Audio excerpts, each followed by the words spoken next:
Te damos gracias, mi Señor, en esta mañana, Padre bendito. Gracias, Dios de los cielos, por lo que tú haces con nosotros, con tu iglesia, con tu congregación.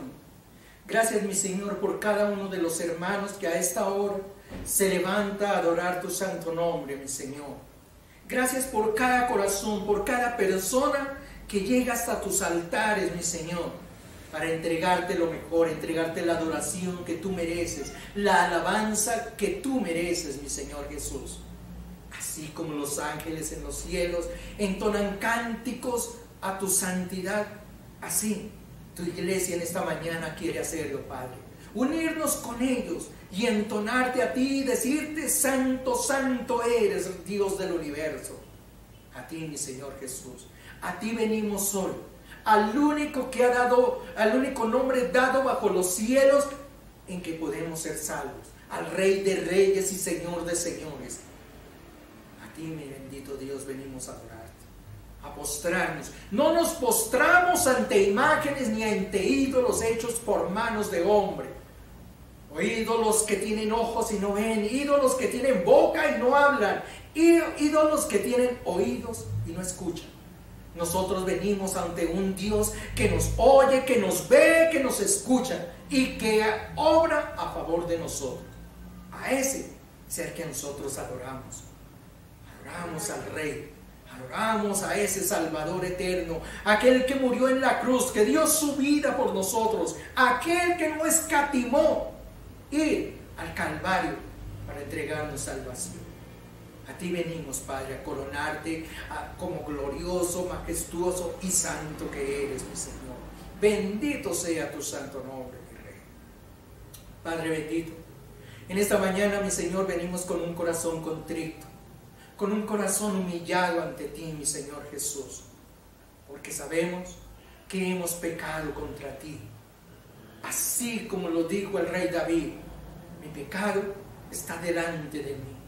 Nosotros reconocemos, Padre bendito, que el pecado está siempre a la puerta, mi Señor Jesús. Pecamos de pensamiento, de palabra, de obra, con nuestra vista, con nuestras emociones. Pecamos, Señor, en contra tuya.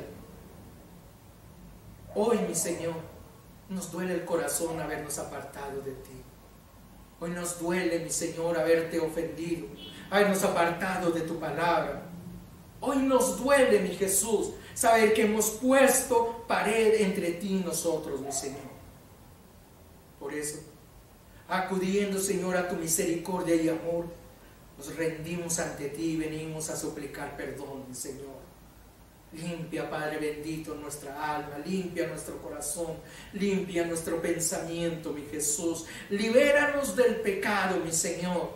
Haznos santos, agradables ante ti. Que nuestra oración suba como olor fragante hasta tu presencia, Padre bendito. Que hallemos la paz que nosotros anhelamos, mi Señor. Que nuestra conciencia no nos ataque cada día. Que no seamos, Señor, guiados por espíritus de error, sino que seamos llevados hacia la luz de salvación que solamente proviene de ti. Bendigo tu santo nombre, mi Señor Jesús. Padre, venimos a darte gracias, mi Señor, por lo que has hecho con nosotros, lo que has hecho en mi vida, lo que has hecho con mi familia, en las personas que amamos, mi Señor. Gracias por haber estado con nosotros, por habernos bendecido, mi Jesús. Gracias por habernos acompañado en nuestra salida, en nuestra entrada en nuestros hogares. Gracias por el alimento, por el vestido, por el techo, por la salud, por la vida, mi Señor. Gracias por tanta misericordia, Padre. Gracias porque tu mano ha estado sobre nosotros, nos ha sabido guardar, mi Señor Jesús. Así, Padre bendito, así seamos rebeldes, tú sigues amándonos. No te niegas a ti mismo, mi Señor. Adoras tu creación, adoras tus hijos, mi Señor, y nos recibes en tu trono de gloria. Gracias, bendito Jesús. Gracias por toda la salvación y todo el amor que nos entregas, mi Señor. Bendito sea tu santo nombre. Hoy venimos, Padre, como una novia preciosa, como una congregación que adora tu santo nombre. Venimos a presentarnos ante ti, mi Señor, a coronarte con nuestra adoración y con nuestra alabanza, a entregarte toda nuestra vida, a rendirnos ante ti, mi Señor, y decirte que solo somos parte tuya y que sin ti, mi Señor, nada somos. Que tomes nuestras debilidades, mi Señor, que tomes aquel momento de escasez de nuestras fuerzas y nos robustezcas en tu nombre, mi Señor. Que nos ayudes a vencer cada cosa que se nos presenta dentro de la vida, a batallar la buena batalla, mi Señor, a luchar en tu santo nombre, presentarnos un día ante ti orgullosos de haber vencido, mi Señor. Gracias a ti, mi Señor, no en nuestras fuerzas, sino en las del Espíritu Santo. Bendito seas, Rey y Salvador. En esta mañana, Padre, vamos a coronarte como nuestro Rey, y lo haremos con nuestra alabanza, con nuestra adoración, mi Señor Jesús. Cantaremos a ti, Padre, con nuestro corazón, con nuestra lengua, con nuestras palmas, Señor. Danzaremos en tu presencia, Padre, porque un corazón alegre, un corazón que sienta la oportunidad de estar cerca de ti, mi Señor, rebosará de contento. Y ese es nuestro corazón, Padre. Por eso venimos ante tu presencia a entregarte toda la gloria y la alabanza que solo tú te mereces. Bendito sea, Señor, por siempre. Bienvenida, iglesia. Dios los bendiga. Gracias por estar con nosotros en esta mañana. Vamos a empezar esta reunión en una buena forma. Y la mejor de las formas es leyendo su palabra. Por eso los voy a invitar que vayamos al Salmo 130. Salmo 130 de la palabra del Señor. Gloria a Cristo Jesús. Salmo 130 dice así: esperanza en que Yahweh nos dará redención. De lo profundo, oh Yahweh, a ti clamo. Señor, oye mi voz y estén atentos tus oídos a la voz de mi súplica. Yahweh, si mirares a los pecados, ¿quién, mi Señor, podrá mantenerse? Pero en ti hay perdón, para que seas reverenciado. Espero yo a Yahweh, espera mi alma en él. En su palabra lo he esperado. Mi alma espera en Yahweh, más que los centinelas a la mañana, más que los vigilantes a la mañana. Esperaré y esperará Israel a Yahweh, porque en Yahweh hay misericordia y abundante redención solo en él. Él redimirá a Israel y a su iglesia. Cristo es mi bendición de todos sus pecados. Bendito sea su santo nombre.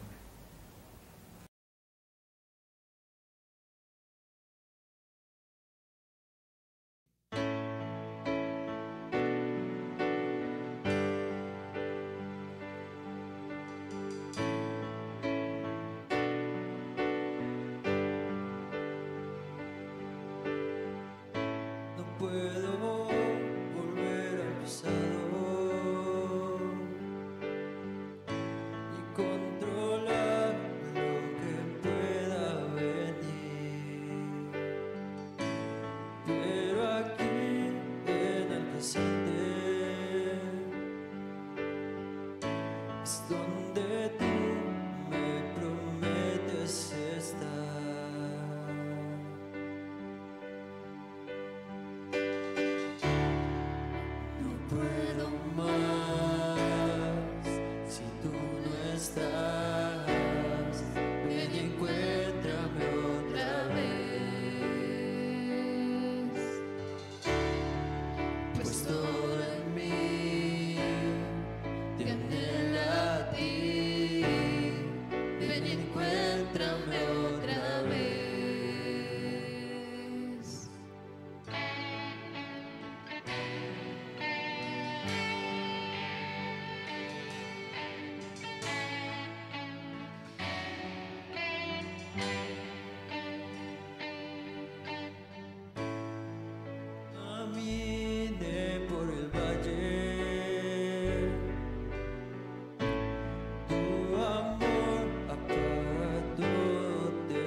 tu luz brilla en mi debilidad. No puedo más si tú no estás. Ven y encuéntrame otra vez, pues todo en mí te anhela a ti. Ven y encuéntrame otra vez.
Lucha por nosotros, a nuestro lado está, suya es la victoria, ha vencido ya, no nos detendremos, no nos moverá, Cristo estás aquí. Lleva nuestras cargas, nos libra del mal, suya es la victoria, ha vencido ya, no nos detendremos, no nos moverá, Cristo estás aquí. Viviré, no moriré, por el poder de su nombre que vive en mí, soy libre al fin, solo en Jesús.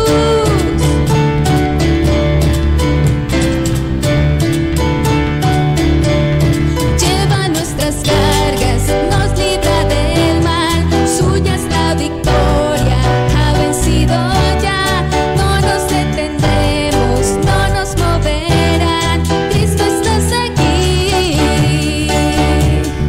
Viviré, no moriré, por el poder de su nombre que vive en mí, soy libre al fin, solo en Jesús.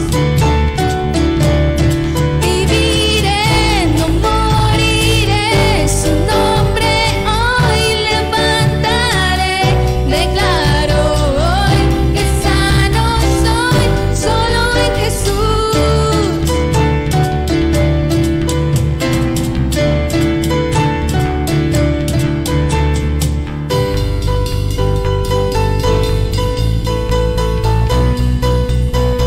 Vamos a decirle, Dios es por nosotros, quien nos ayuda y quien actúa a nuestro favor y vence las tinieblas.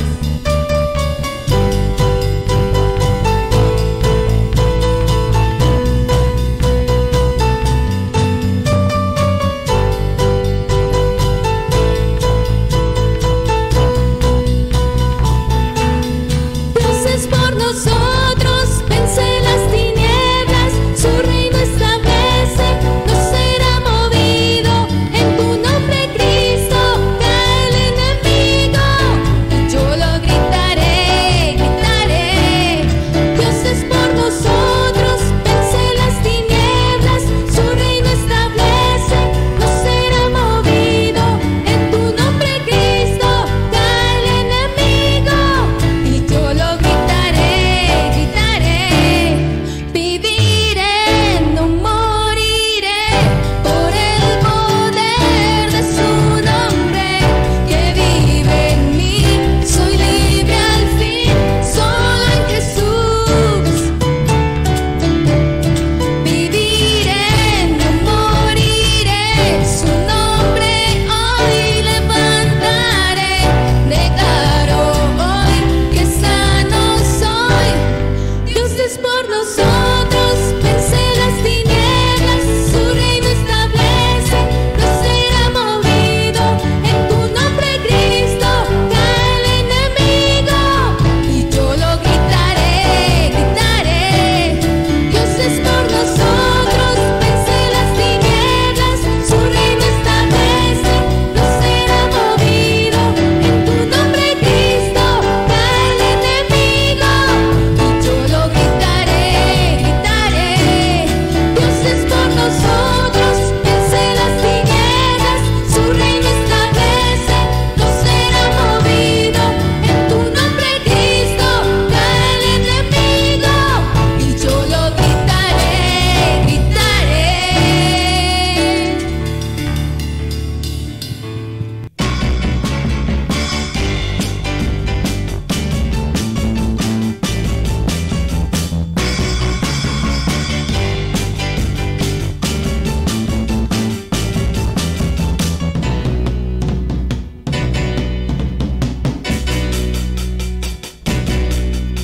La única razón de mi adoración eres tú, mi Señor.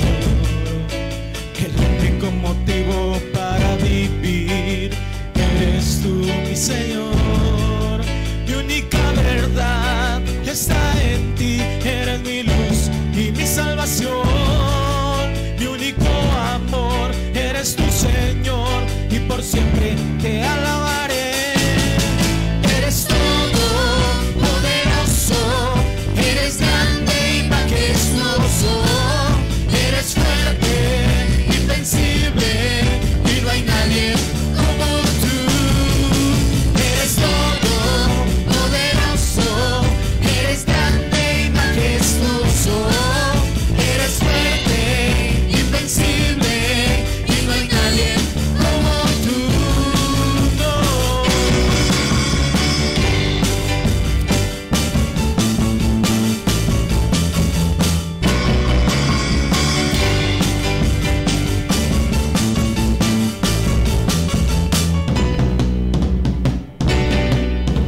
Señor.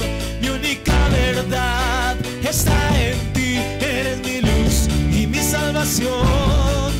Mi único amor eres tu Señor, y por siempre te alabaré.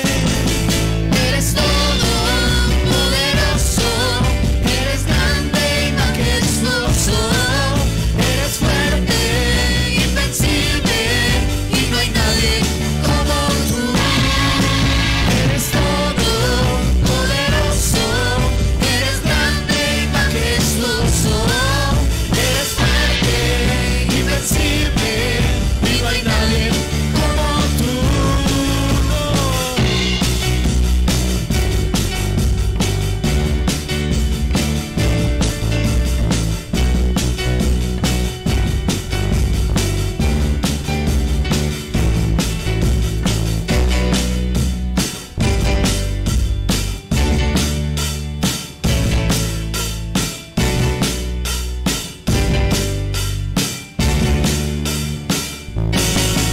Eres todopoderoso, eres grande y majestuoso, eres fuerte, invencible, y no hay nadie como tú. Eres todopoderoso, eres grande y majestuoso, eres fuerte, invencible, y no hay nadie como tú. Tú eres todo, eres grande y majestuoso, eres fuerte, invencible, y no hay nadie como tú.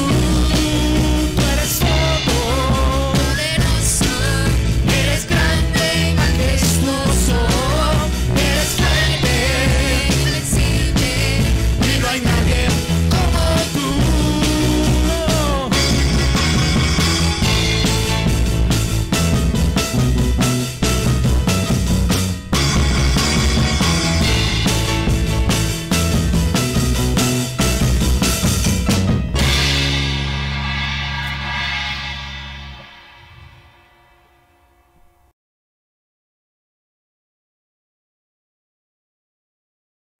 Gloria al nombre del Señor, bendito sea por siempre Él.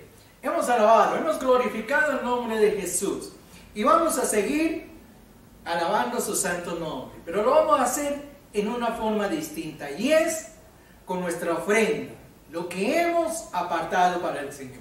Escrito está, vamos a la palabra del Señor. Y vamos a ir al libro de Mateo, Evangelio según San Mateo, al capítulo 19, capítulo 19 de Mateo, y el versículo 21. Dice la palabra del Señor. Jesús le dijo: si quieres ser perfecto, anda, vende lo que tienes y dalo a los pobres, y tendrás tesoro en el cielo. Entonces ven y sigue. Gloria al Señor. Esto es algo que le da a un joven que era rico. Menciona allí la parábola del Señor, ¿no? El hombre rico, obviamente el joven rico, vivía alegre entre esas riquezas que él tenía, sus dineros. Quería seguir a Jesús, pero Jesús le dijo: hay algo que va más allá de las riquezas. Hay algo más allá que va de lo que tú posees. Digo, ¿realmente quieres seguirme? Pues entonces vende lo que tienes, dalo a los pobres, y ahí sí ven y sigue. Si miramos más adelantico, dice la palabra del Señor que el hombre se fue muy triste. Y obviamente, seguramente no lo sé. Porque la gente vive apegada a las cosas materiales. Se vive apegado a tener, a poseer. Hay un deseo desbordado de tener cosas en este mundo. Y la gente no las quiere soltar. Vivimos atados a este mundo. Pero el Señor nos da allí la promesa: no te hagas tesoros aquí en la tierra. Haz tesoros en el reino de los cielos. Allí donde ni el hollín corrompe nada. Gloria a Dios. Por eso yo quiero que si tú has apartado algo hacia el Señor, lo tomes en tu mano, lo bendigas, dale gracias al Señor. Padre bendito, te damos gracias, mi Señor, por la bendición que tú has entregado a mi casa y a mi vida. Gracias, mi Señor, por la provisión.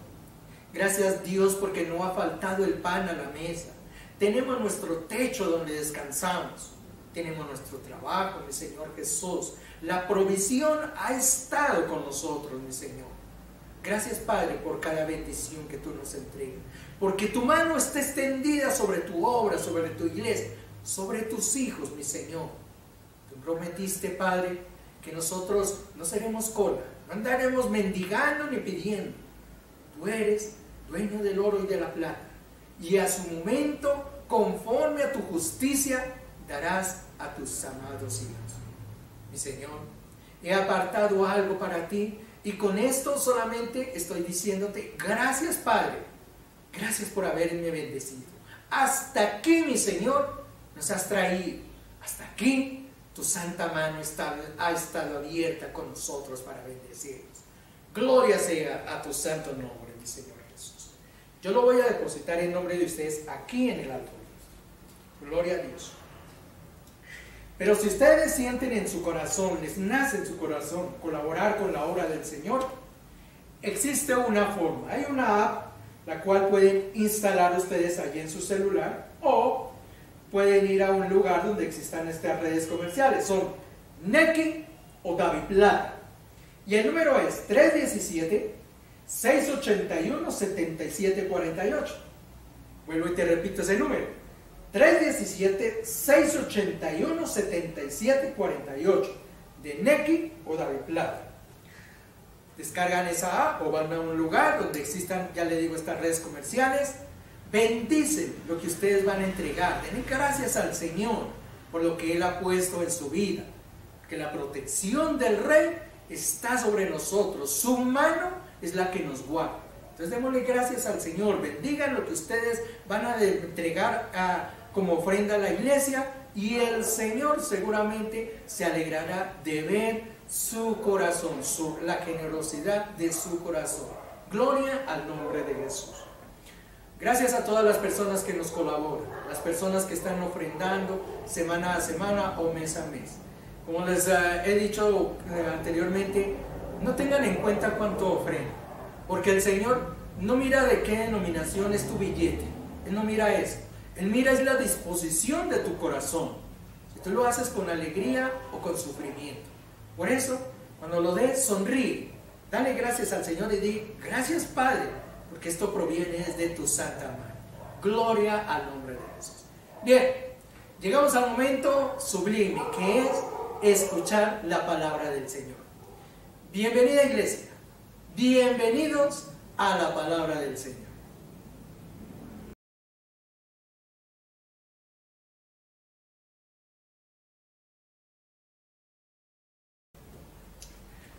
Evangelio según San Juan, capítulo 14, versículos 15 y 16. Vemos la palabra del Señor y dice: y yo rogaré al Padre, y os dará otro consolador, para que esté con vosotros para siempre. Es el Espíritu de verdad, el cual el mundo no puede recibir, porque no le ve ni le conoce. Pero vosotros le conocéis, porque mora con vosotros y estará con vosotros. Gloria al nombre del bendito Señor. Es una palabra que está dada justamente es para las personas que nos congregamos dentro de un lugar, quienes asistimos a una iglesia, quienes formamos parte de la iglesia. Justamente por eso el Señor allí está diciendo, a través del apóstol Juan, yo les voy a dar un consolador. Está hablando del Espíritu Santo. Cristo partía ya hacia el reino de los cielos. Iba o fue a preparar morada para ti y para mí en el reino de los cielos. Pero Él da una promesa. Dice, no los voy a dejar solos. Va a venir a vosotros alguien a quien Él llama aquí el Consolador, que es el Espíritu Santo. Y hace allí unas afirmaciones que uno las debe tener en cuenta. Dice, es algo que el mundo no conoce. Y no lo conoce porque está dado es para personas espirituales. Quien vive en el Espíritu, quien vive bajo la creencia de Dios, quien ha aceptado a Cristo, entiende de estas cosas. Pero la persona que está alejada, que vive en el mundo, que vive en la carne, como nosotros mencionamos o decimos, ellos no le conocen, no le ven ni lo entienden, no saben de qué se trata. Esta mañana vamos a hablar de las implicaciones que tiene el Espíritu Santo y para qué es importante el Espíritu Santo. ¿Por qué el Señor dice que nos lo va a enviar y es necesario, óyeme bien, es necesario que tanto tú como yo, como cualquier otro creyente, un seguidor de Cristo, conozca por qué es importante tener el Espíritu Santo morando dentro de su ser, en su corazón? Gloria al Señor. Bien, voy a tomar por aquí algunos, no son pasajes de la Biblia, son algunos artículos acerca de algunas cosas que han pasado a través del mundo, pero que me va a servir para ejemplarizar o para mostrar, para dibujarles a ustedes la situación, por qué es importante el Espíritu Santo dentro de la iglesia y dentro de un cristiano. Voy a hablarles de un personaje que se llamó Jim Jones. Para muchos es conocido, para otros quizá no. Fue muy famosísimo por la época de los 70, quizá porque se cometió un gran suicidio colectivo con este señor. Este señor Jim Jones, nacido obviamente en Estados Unidos, fue el líder de una secta religiosa que se llamó el Templo del Pueblo. Así se llamaba, el Templo del Pueblo. Este señor,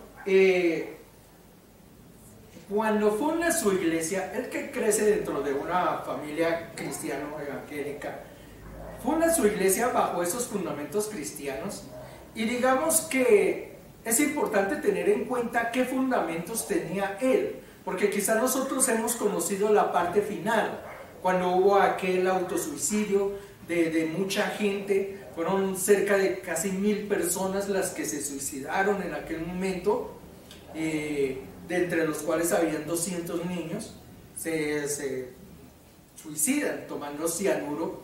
Jim Jones muere a través de un balazo, parece que él fue el último que murió dentro de aquel colectivo.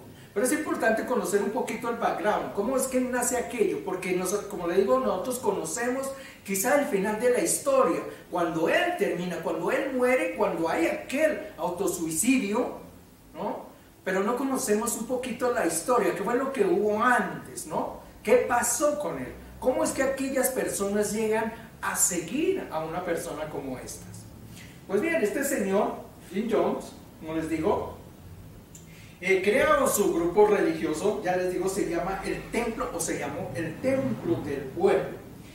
Este señor, dentro de la congregación que él levantó, obviamente que existe un background, seguramente él tuvo un crecimiento de llegar a ser pastor, pero vamos a hablar ya de la parte cuando él crea ya lo que fue una congregación, ¿no? Un grupo religioso. ¿En qué se basaba él? Y una de las partes principales que él tenía era que él estaba en contra de la segregación racial en Estados Unidos. Estamos hablando de la época de los 50, cuando está dándose este grupo. Y en esa época en Estados Unidos la segregación racial era bastante fuerte. Tanto así que la parte de la gente negra, la gente de color, ellos estaban apartados dentro de la sociedad. Ellos en lugares como las playas, ellos era un rinconcito allá, ellos no se podían juntar con la gente blanca. Incluso hay una historia por allí con una señora que se llama Rosa Parks, donde hay un incidente con ella que justamente da como el comienzo, ¿no?, de esas protestas de la gente negra en Estados Unidos. Esta señora Rosa Parks se sube un día en un autobús común y normal, pero resulta que en los autobuses la gente negra ellos no podían tomar el asiento. Si ellos lo podían tomar en la medida que el bus fuese solo, ¿no? Pero si se subía un blanco, ellos tenían que ponerse de pie y darle el asiento al blanco. No importaba si era una mujer o lo que fuese, pero había que darle el asiento. Esta señora Rosa Parks se sube en un autobús y se subió un hombre blanco. Entonces el conductor le dice que le diera el asiento porque ella no tenía derecho a estar sentada allí. Y ella se negó.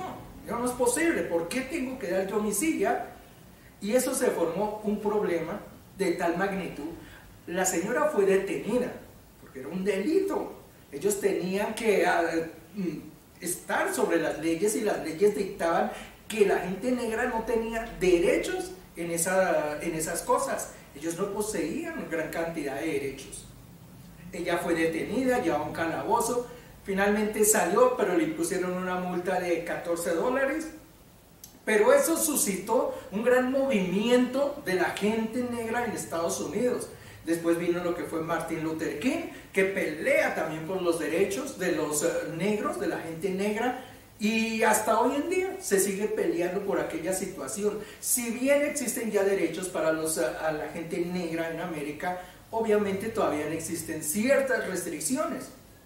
Pues este señor Jim Jones llega a ser importante dentro de una congregación, es justamente por eso, porque su congregación rompió esos esquemas en esa época, años 50, ya le digo años 50, años 60. Él rompe los esquemas y dice que la gente de color tiene los mismos derechos que tiene un blanco. Y en su iglesia, en su lugar, no era que la gente negra tuviese un sitio cualquiera, no, podrían estar mezclados blancos y negros dentro de la iglesia. Podía sentarse un blanco al lado de un negro, podría un blanco estar de pie y el moreno estar sentado. Para él no existía eso de la discriminación racial, y por eso esa iglesia empezó a tomar fuerza, sobre todo obviamente dentro de la etnia negra. Eso fue una de las cosas que llamó bastante la atención por ese tiempo dentro de la iglesia, que él estaba en contra de la discriminación racial dentro del ser humano, cosa que es obvia y que es buena. Uno no podría decir que eso no está dentro de los cánones religiosos, porque el Señor justamente nos muestra que todos somos iguales ante la presencia de Dios. Entonces aquello era muy bueno. Tenía otra cosa que lo distinguía, voy a hablar de las cosas que a él lo distinguía, y era que él era una persona comunista. Recordemos que el movimiento comunista había surgido con mucha fuerza sobre esos años. El comunismo lo que pretendía era que todas las personas fuesen iguales en cuanto a sus derechos, en cuanto a sus propiedades. Es decir, una persona que tuviera una casa, otra tendría derecho a tener igualmente una casa. Si una persona tenía 2 casas y otra persona no tenía, que tenía 2 casas tenía que compartir su casa con otra persona. Igualmente el trabajo. Una persona que trabajara labrando la tierra ganaría el mismo salario de una persona que estuviera sirviendo, por ejemplo, en el Senado de la República, en ese caso de los Estados Unidos. Entonces el comunismo propendía de que todas las personas tuviesen igualdad en cuanto a derechos. Esa era la esencia del comunismo, con lo cual se divulgó a través del mundo, a través de las naciones, que corrió por muchos sitios, que se perdió la idea después quizá, y que habían cosas que de pronto no entraban dentro de lo que a uno le parecía, quizá. Pero aquí no está el punto para saber si era bueno o era malo. Lo importante que quiero mencionar es que esta iglesia se basó en esos principios comunistas. Eso era lo que manejaba. Entonces eran 2 puntos principales que tenía esta iglesia. Uno, estaba en contra de la segregación racial. Otro, la igualdad de derechos dentro de todas las gentes. Eran cosas importantes. Además, por aquí tengo otros apuntes donde dice: creó algunos centros para la rehabilitación de los drogadictos, aquellas personas que tenían problemas con el consumo de drogas. Él creó ciertos centros de rehabilitación, los cuales eran financiados por ellos y sostenían y ayudaban a ese tipo de personas.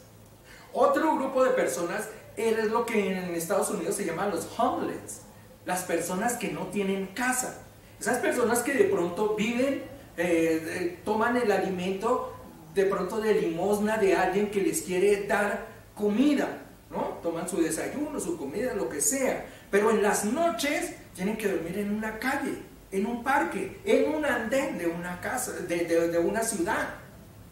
Esas personas se llaman así, o gentes que no tienen hogar. Ya les digo, en Estados Unidos se les dice homeless, personas que no tienen hogar. Pues él creó algunos centros donde las personas estas que no poseían casa podían ir a dormir, a descansar durante la noche. Entonces, digamos, si uno mira todo el panorama, existían ciertas cosas que eran favorables o que eran buenas en el sentido de que el hombre trabajaba dentro de esas cosas, dentro de su doctrina, dentro de su iglesia. Y eso obviamente atraía a las personas. Este señor empezó a tener problemas con los grupos cristiano-evangélicos protestantes de aquel lugar donde él estaba, en el estado donde él ejercía. Principalmente, y nosotros sabemos, es porque el comunismo difiere bastante con nuestras creencias religiosas. El comunismo se apega justamente a la negación de un Dios, a la negación de esto que es la palabra de Dios que nosotros conocemos como Biblia. El comunismo no comulga con estas cosas. Obviamente el estar afirmado sobre el comunismo pues lo llevó a empezar a negar ciertas cosas que habían dentro de la Biblia, y eso creó dentro del grupo de cristianos evangélicos protestantes cierto rechazo hacia él. Por eso él tuvo que abandonar el lugar donde él había fundado su iglesia y empezó a ir a diferentes lugares. Por aquí fue a Los Ángeles, fue a San Francisco, fue a diferentes sitios donde él estuvo. Obviamente, cada que iba a un lugar, pues tenía que abrir la iglesia porque él no tenía feligreses. El último sitio que tengo acá fue en San Francisco, California. Estuvo allí, empezó a llevar nuevamente su mensaje de la palabra, y hubo un hecho que le ayudó para que su iglesia empezase a crecer, y fue que empezaron a ocurrir cierta serie de milagros dentro de la obra. No conozco exactamente qué tipo de milagros ocurrirían, pero yo supongo cuando se mueve el Espíritu Santo pueden ocurrir cosas que uno a veces no espera, ¿no? Y esto empezó a llevarse dentro de boca en boca, dentro de la gente, a proliferar, y eso hizo que la iglesia empezase a crecer nuevamente. Dice que llegó a tener una iglesia más o menos de unas 3,000 personas dentro de aquel lugar. La gente le seguía, le creía a lo que él mencionaba y mantenía sus ideas básicas, ¿no? Sus ideas de comunismo, sus ideas de igualdad de derechos dentro de las personas, de gente de color, no segregación racial. Es decir, mantenía cierto tipo de ideas. Él se cimentaba siempre sobre las mismas cosas, ¿no? Además de eso, ya les digo, empezaron a ocurrir una serie de milagros dentro de la iglesia, la cual le ayudaron a él. La persecución no acabó. Siguió siendo atacado por muchos grupos religiosos. Cansado él y fatigado, un día dijo: me voy de este lugar y me voy lejos. Como que quiere huir, ¿no?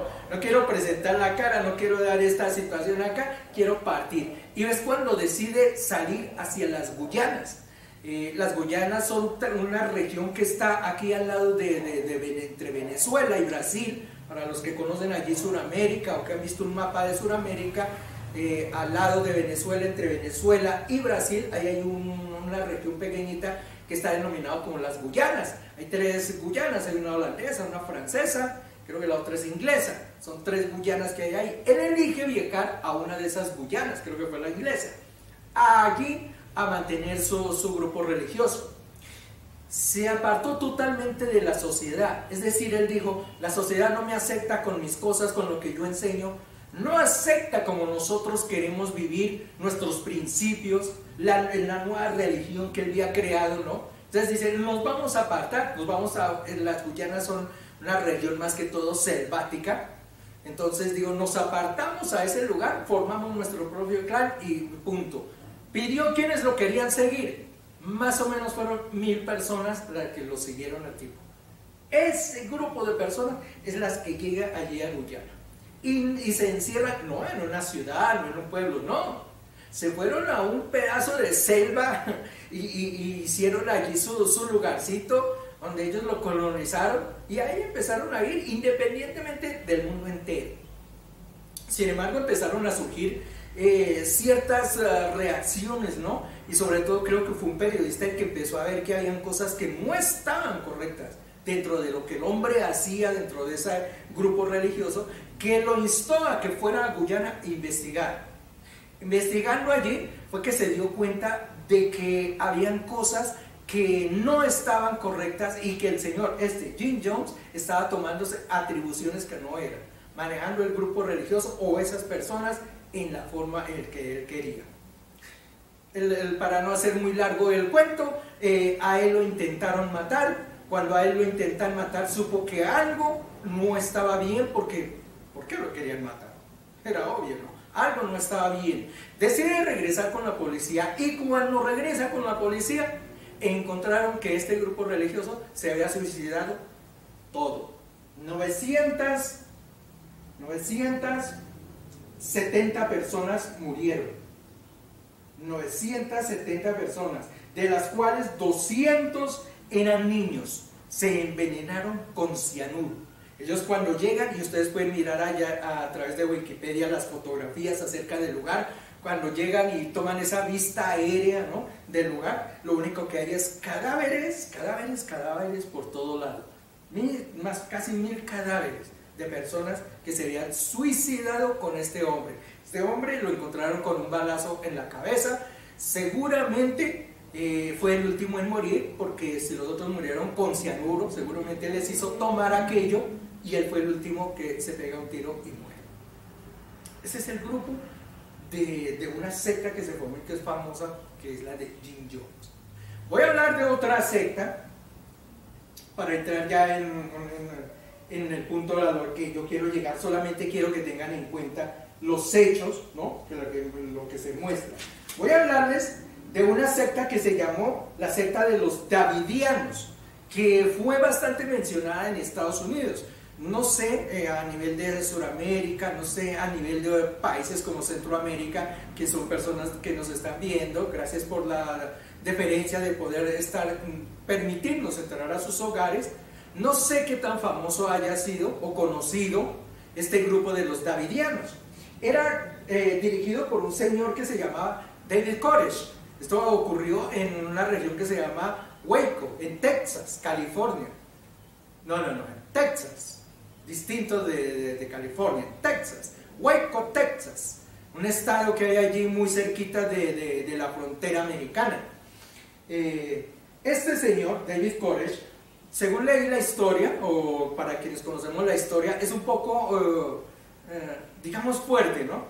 El hombre nace de una pareja que fue bastante joven. La mamá de él, cuando él nace, él solamente tenía 15 años y el papá tenía 20 años.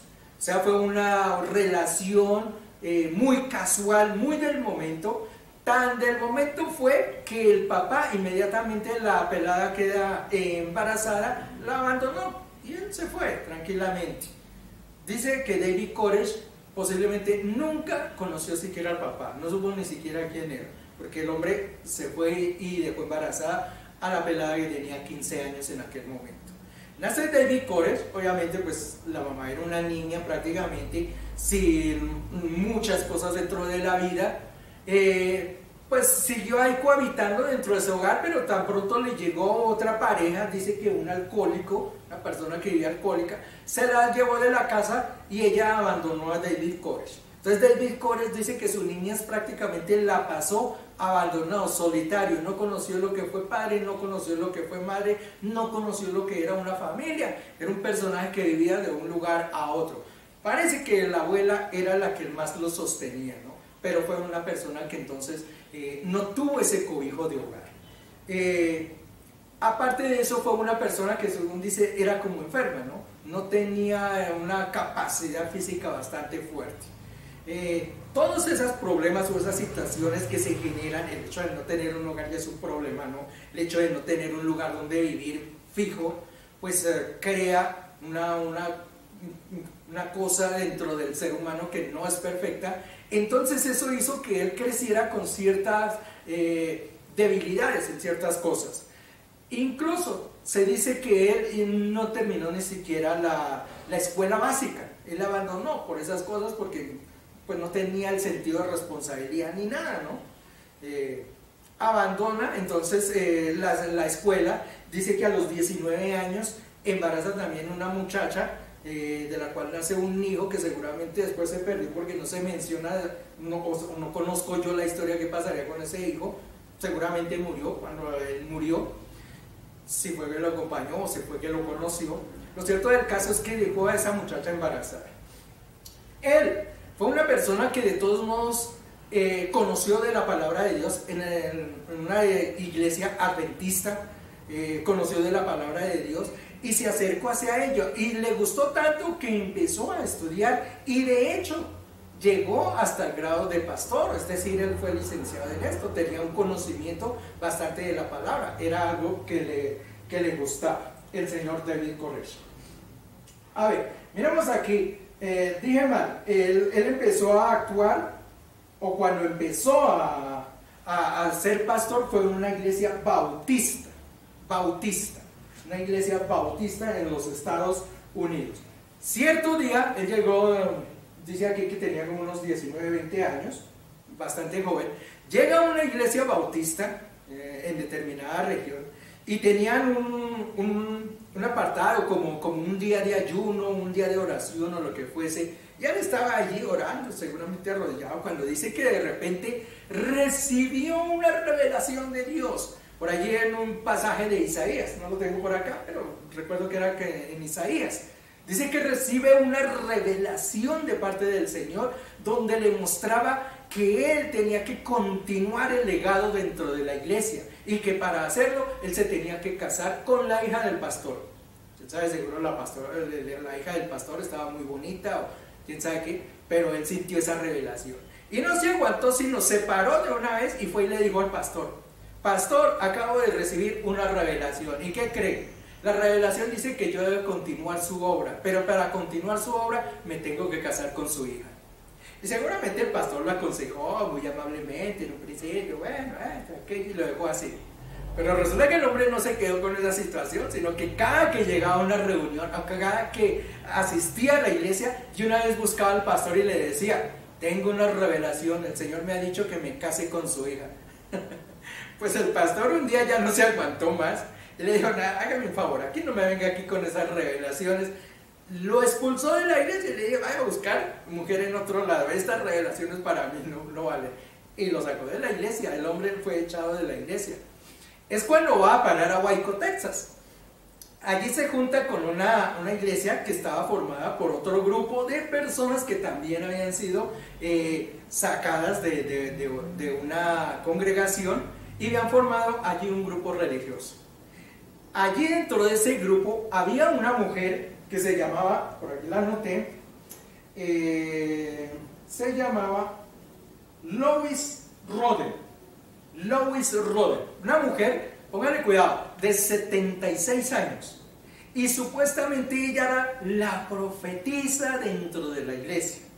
Ella era la profetisa dentro de ese grupo. Entonces la gente la respetaba porque era una de las líderes y esta. Y llegó David Koresh allí, ¿no? Y llegó un día y dice: yo acabo de recibir la revelación que yo voy a ser el profeta de esta iglesia. Pero la palabra me dice, o me ha revelado supuestamente, que yo tengo que tener un hijo con la profetisa, y él será el elegido, el iluminado, que nos guiará y nos llevará. Ya saben, la profetisa, supuestamente la iglesia tenía 76 años.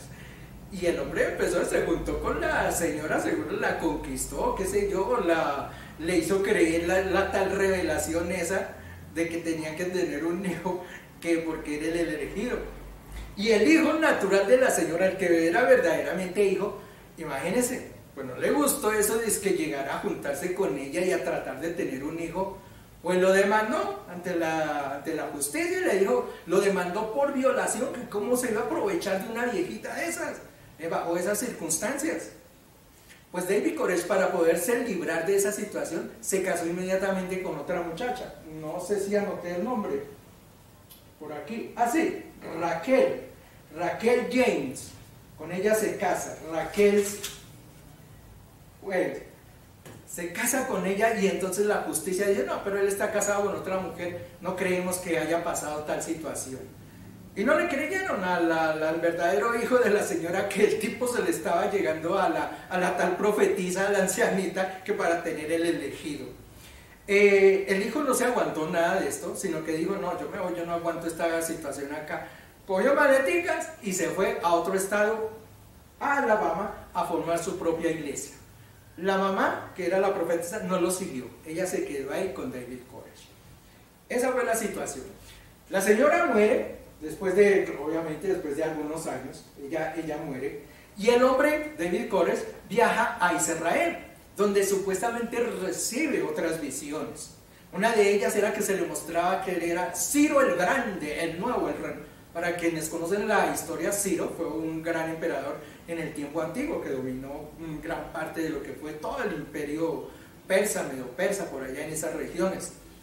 Él supuestamente recibió esa revelación que él iba a ser el nuevo Ciro. Y no solamente eso, sino que él iba a ser como un Mesías. Pero no iba a ser un Mesías allá en Israel, sino que era en Estados Unidos. Por eso él regresó nuevamente allá a Waco, Texas, y fue a un lugar al que se llama el Monte Carmelo. Y ustedes saben, en el Monte Carmelo las cosas que bíblicamente hay, ¿no? Lo que está relacionado. En el Monte Carmelo es donde Elías peleó contra los sacerdotes de Baal, ¿no? Hizo llover fuego, quemó las piedras y esto. Monte Carmelo es un lugar muy sagrado, digamos, o por lo menos muy mencionado dentro de la palabra del Señor. Esta región allí en Waco, Texas, es donde el hombre, entonces un día decide encerrarse con su grupo religioso que había formado y decir que él era el nuevo Cordero, el que venía a ser el Mesías, pero naciendo en Estados Unidos, que allí era donde nacía la nueva doctrina, la nueva religión, el nuevo camino que se abría. Y mucha gente lo siguió de todos modos. Como le digo, él había quedado viudo ya, había muerto la tal profetisa. Entonces decide, hasta él, en ese momento, él decía que la monogamia debería existir porque era lo que se daba en la palabra. Pero él recibió una revelación y le dice el Señor que no, que la poligamia es permitida. Entonces decide casarse y se casa con una niña que se llamaba Karen Day, de 14 años. Y no contento con eso, dice que como es polígamo, ahora, ¿no? Y que era aceptado y él era el profeta, podía tomar otras mujeres. Y se casó con la hermanita de ella que tenía 12 años. Entonces empezó a casarse, fue con niñitas. Y no solamente eso, sino que se basó en algún pasaje del Cantar de los Cantares, donde dice que el gran profeta puede tener 140 mujeres. Y como él se denominaba el gran profeta, dijo, yo puedo tenerlas. Dice que podía tener 80 reinas y 60 reinas y 80 concubinas. Y usted dirá, qué locura la que se le ocurre a este tipo. Y sí, puede que él esté loco, pero yo digo, más loco las personas que lo siguen. Cuando este hombre murió, que hubo el gran escándalo en Estados Unidos, porque después de estas denuncias que estaba casándose con niñas y teniendo relaciones con niñas, obviamente la policía llegó, lo cercó, ellos se encerraron dentro del rancho que ellos tenían y tenían un gran armamento a pelear. Yo no recuerdo, a mí me parece que esto duró como 3 días la pelea allí, hasta que finalmente le metieron candela a eso, ¿no? Y se quemaron todos, se quemaron toda la gente que había allí. Entiendo que había, no sé si anoté cuántas niñas, creo que no anoté cuántas personas habían, pero habían niños y personas allí, y murieron junto al tipo. Y uno dice, bueno, sí, el tipo era un loco, pero las personas que vivían con él, que lo seguían, ¿cómo es posible? Se menciona sobre algunos testimonios que las familias, sabiendo que él era el gran profeta, su mayor ilusión era tomar sus niñas, 7, 8, 9, 10 años, y llevárselas al tipo para que fueran su concubina. Y uno dice, ¿cómo es posible, no? ¿Cómo es posible que hayan estas creencias y que la gente se deje embaucar por ciertas situaciones que no deberían existir? Esto lo estoy trayendo a colaciones porque esta semana aquí en Colombia se dieron un par de noticias que me trajeron la atención justamente de una serie de cosas que uno no las entiende, y principalmente no entiendes a la gente que les haya razón a esas situaciones, sino que colaboran por el contrario dentro de eso. Nuestro hermano Ricardo posteó esta semana que en Estados Unidos se había nombrado a la primera persona transgénero como obispo. Yo creo que lo anoté, si no estoy mal, a ver si lo puedo. Sí, aquí tengo el nombre. Megan Roger, de 41 años, perteneciente a la iglesia evangélica luterana, que tiene alrededor de 3.500.000 personas. Es una persona que está casada, que tiene 2 hijos, y fue nombrada como obispo dentro de esta iglesia, siendo una persona transgénero. Ya esta iglesia luterana había tenido algún escándalo hace unos añitos, como en 2010 más o menos, por ahí, 2012. Tuvo un escándalo porque esta iglesia luterana nombró a 7 pastores que eran del grupo LGTB. Obviamente son estas personas que son gays o que son homosexuales o que es aquello del género, están a favor de lo que es la cuestión del género, de la libertad de género que se llama hoy en día, tan famosa. Pues esta iglesia luterana en Estados Unidos acaba de nombrar recientemente esta persona transgénero como obispo dentro de la iglesia. Y ustedes podrán decir, bueno, pero ¿qué tiene de malo? ¿Por qué ustedes atacan tanto los transgéneros? ¿Por qué atacan tanto al grupo LGTB? ¿Por qué atacan tanto lo del aborto, lo de los divorcios? Pues es que es nuestra condición natural. Hay cosas que nosotros como seres, como cristianos que somos, como personas aferradas a la palabra de Dios, no podemos aceptar.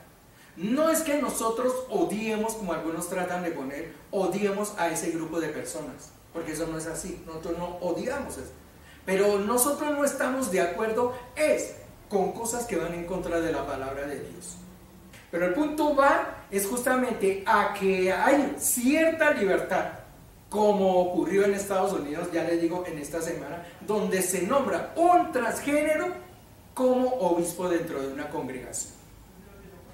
Y está eso conforme a la palabra de Dios, porque ahí es donde viene la pregunta: ¿hasta dónde esto me lleva a la palabra de Dios? Una iglesia como la iglesia luterana, imagínense, luterana cuando se menciona es de Martín Lutero, que fue el iniciador de la Reforma, el hombre que fue en contra de ciertas tradiciones que existían, conocedores de la palabra. ¿Cómo pueden inmiscuir ciertas prácticas que no están acordes con la palabra del Señor?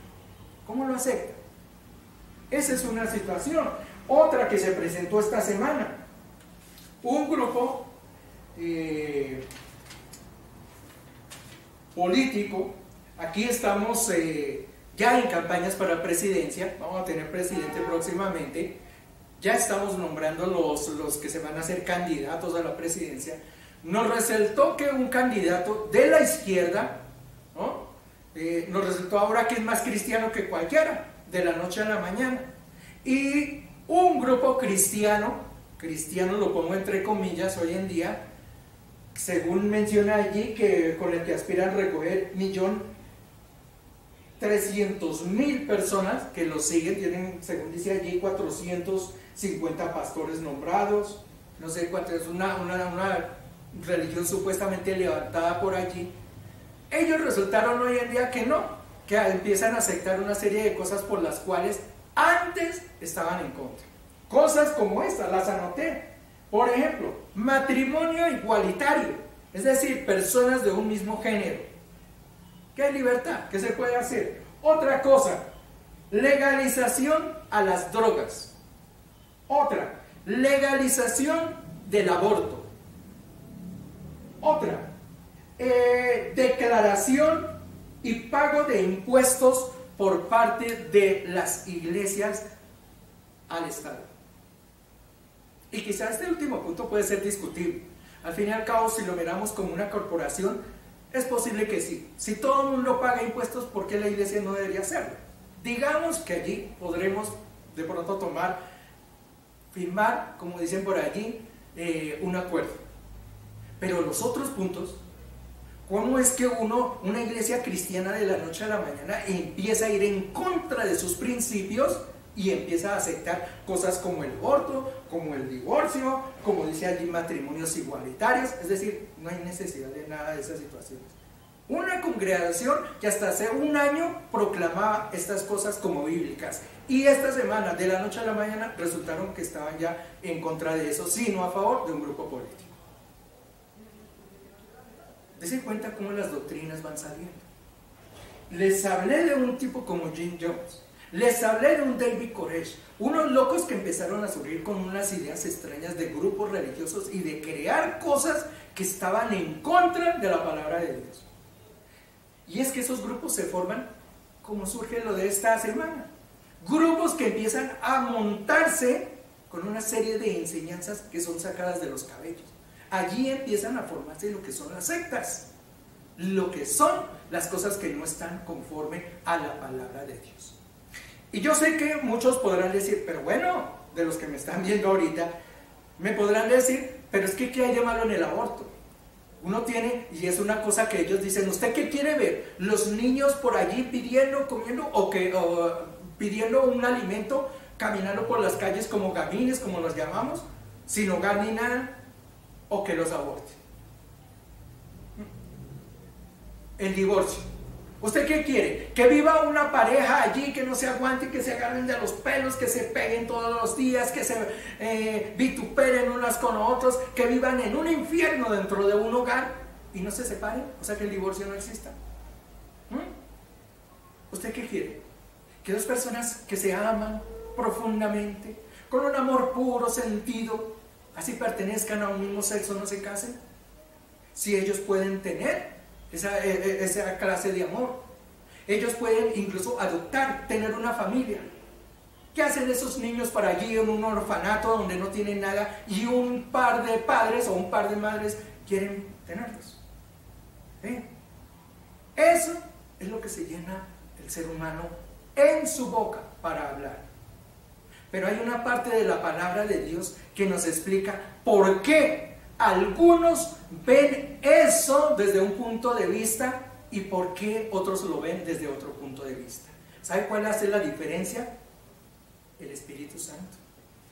Miremos 1 Corintios capítulo 2 versículo 14.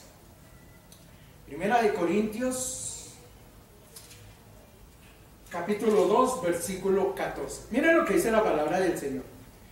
Pero el hombre natural no percibe las cosas que son del Espíritu de Dios, porque para él eso es locura, y no las puede entender, porque se han de discernir es espiritualmente. Ayer el pastor nos hablaba justamente de esto, del discernimiento espiritual.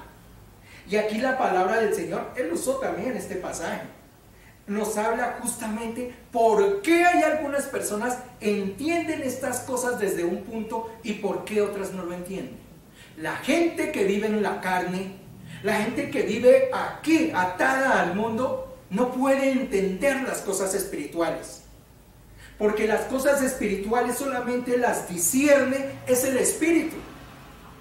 Y las cosas espirituales son las que nos hablan de la Biblia, de Dios. Son las que nos hablan de que los matrimonios son hechos entre hombre y mujer. Son las que nos hablan de que el matrimonio, de que el aborto es el asesinato a un niño. Son las que nos hablan de que la libertad de género no existe. Eso lo encontramos, es en la Biblia, en la palabra de Dios, y eso es espiritual. Y lo espiritual, de acuerdo aquí a la palabra de Dios, no lo entiende el hombre natural. Para el hombre natural, eso es locura. Y dígame si la gente que está afuera que no tiene conocimiento de la palabra de Dios o que asisten religiosamente a una iglesia donde no se fundamentan en el Espíritu Santo, dígame si para ellos no es locura lo que nosotros decimos.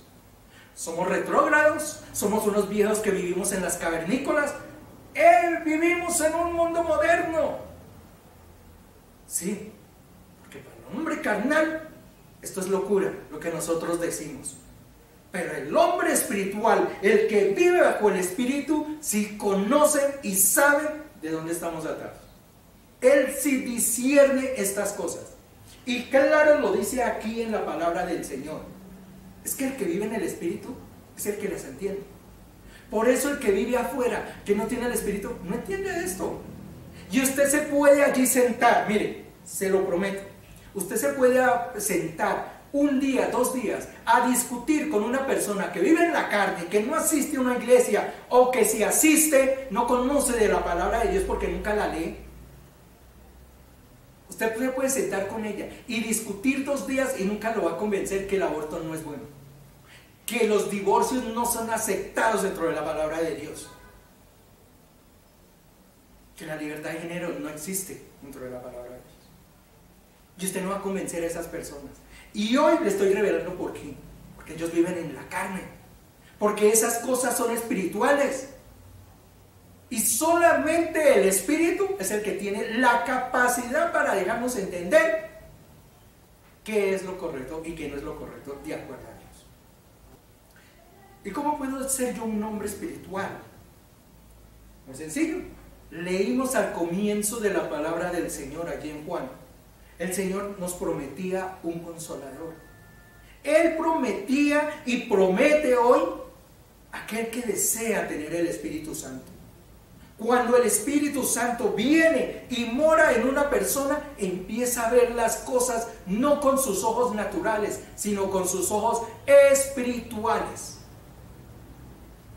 Ahí está la gran diferencia entre el hombre natural y el hombre espiritual. El hombre espiritual mira las cosas pegadas a Dios. El hombre carnal no lo entiende. ¿Cómo puedo yo obtener esas cosas? El Señor lo entrega. Hay otro pasaje que quiero que lo tocamos. Primera de Corintios, ahí mismo en Corintios, pero vamos a ir al capítulo 12. Capítulo 12.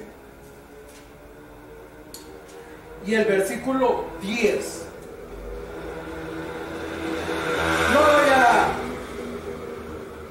¿Sabe qué? Le voy a dejar esto como tareita. Todo el capítulo 12. Porque ahí dice un título, dones espirituales. Todo ese capítulo se lo voy a dar que ustedes lo lean ahí. Primera de Corintios capítulo 2. Nos habla de los dones espirituales. Nosotros tuvimos por allí un programita que se hablaba justamente de los dones espirituales. Creo que lo hicimos en el Faro. Si ustedes buscan por allí lo van a encontrar. Dones espirituales, así se llama. Y hablamos de eso. Y yo recuerdo que nuestro hermano Enzo tocó un punto y dijo, mire, dentro de las iglesias incluso pasa que las personas cuando ya desean el Espíritu Santo empiezan a pedir los dones porque es un regalo de Dios y es una promesa que Él nos dará ciertos dones. Y entre esos dones aparecen el don de lenguas, el don de profecía, y digamos como que hay categorías. El ser humano le ha puesto categorías a eso. Y la gente añora el don de lenguas. Yo quiero hablar en lenguas, ya en lenguas. Y hay otros que la profecía, yo quiero ser profeta y profecía, y adoran esos dones. Y hay una serie de dones, por eso les dejo que lean ese capítulo. Hay una serie de dones aquí pequeñitos, y nuestro hermano Exxon lo decía en aquel momento, que parece que no fueran importantes, y la gente como que ni los toca, como que ni los desea, ni los pide. Y saber que son tan importantes para la iglesia y para uno como cristiano. Uno de esos dones es el don de discernimiento. Ayer nuestro pastor nos habló, nos hizo una exposición, por allí la pueden ver, un estudio acerca de lo que es el discernimiento espiritual, un don que como cristiano yo puedo tener y debería tener, y en la iglesia debería existir ese don, porque el don de discernimiento es el que me permite ver lo bueno y lo malo. ¿Por qué cree que gente se mató con Jimmy Jones? ¿Por qué cree que gente siguió a David Koresh? ¿Por qué cree que gente hoy en día le parece tan normal que haya un obispo transgénero? ¿O por qué un grupo político se unió o un grupo religioso se unió con un grupo que apoya ciertas cosas que están en contra de la palabra de Dios? ¿Por qué? ¿Sabe? Yo les digo por qué. Porque dentro de esas iglesias falta un don que es muy importante, es el don de discernimiento. Saber lo que es bueno y lo que es malo. El pastor nos mostraba en su enseñanza cómo dos caminos se abrían y uno elegía hacia cuál iba. Y el camino correcto, ¿sabe quién lo elige? Una persona que vive en el Espíritu. Por eso es importante el Espíritu Santo. Por eso es importante este don que se llama el don de discernimiento.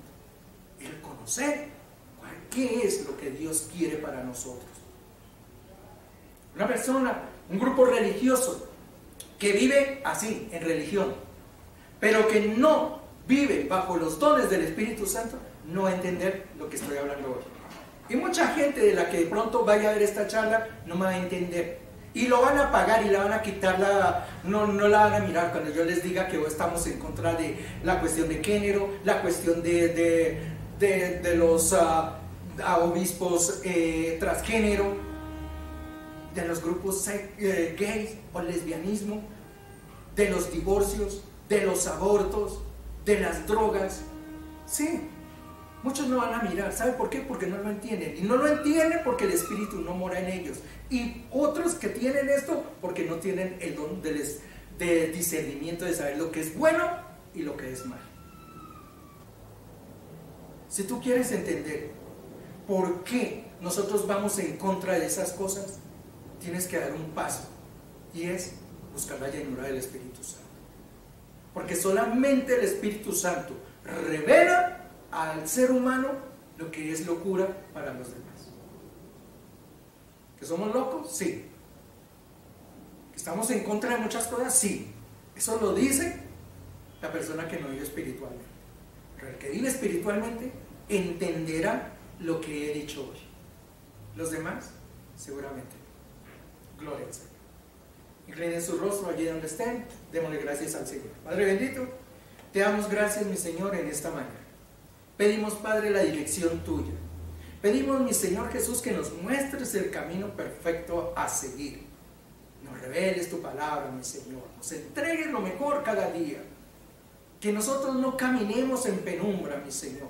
Queremos ser llenos del Espíritu Santo, Padre bendito.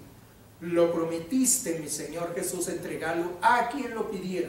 Y hoy nosotros, esta tu iglesia, tu congregación, Cristo en mi bendición, pide a ti que nos llenes de tu poder, de tu Espíritu Santo, para discernir lo que es bueno y lo que es malo, para entender lo que es santo, mi Señor Jesús.